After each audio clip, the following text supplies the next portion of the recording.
Election तो हम लड़ेंगे इंशाअल्लाह, चाहे कुछ भी हो जाओ।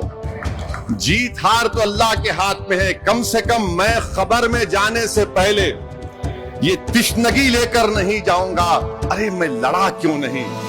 मैं लड़ूंगा इंशाअल्लाह ताला। जमहूरियत के दायरे में रहकर हम लड़ेंगे।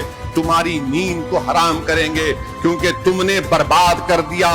तुमने हमारे ख्वाबों को चुकनाचूर कर दिया। तुमने हमसे इंसाफ नहीं किया।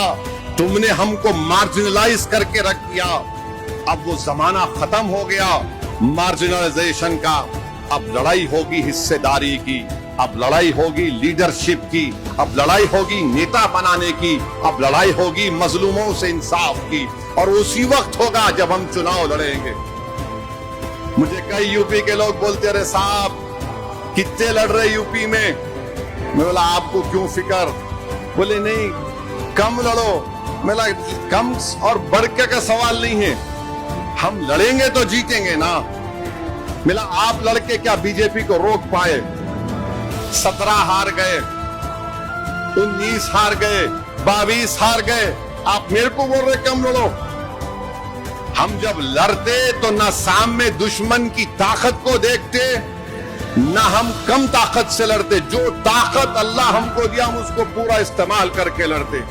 और हमारी लड़ाई में और दूसरों की लड़ाई में फर्क ये है कि हम अपना घर जला कर लड़ते। हम अपना घर जला कर लड़ते। हमने हमारे बुजुर्गों ने अपनी कश्तियों को जला दिया था। अल्लाह की जात पर तवक्कल किया, अल्लाह ने कामयाबी से हमकिनार कर दिया। ये लड़ाई मान सम्मान की लड़ाई है, ये लड़ाई हिस्सेदारी की लड़ाई है। अब रुकना नहीं है, हमको आगे बढ़ना है। उत्तर प्रदेश में भी जाएंगे इंशाअल्लाह ताला। बात करें आदिल साहब को मैं भिजाया था बंगाल के बारे में, उनसे भी बात करेंगे। मगर हमको लीडरशिप चाहिए। तुम बैठकर हमारे मुकद्दर के फैसले नहीं कर सकते, क्योंकि तुम पिछले 70 साल से सिर्फ अपने लिए फैसले कर रहे हो, गरीब मजलूम अवाम के लिए नहीं कर रहे हो। अगर तुम करते तो ये हाल नहीं होता मजलूमों का।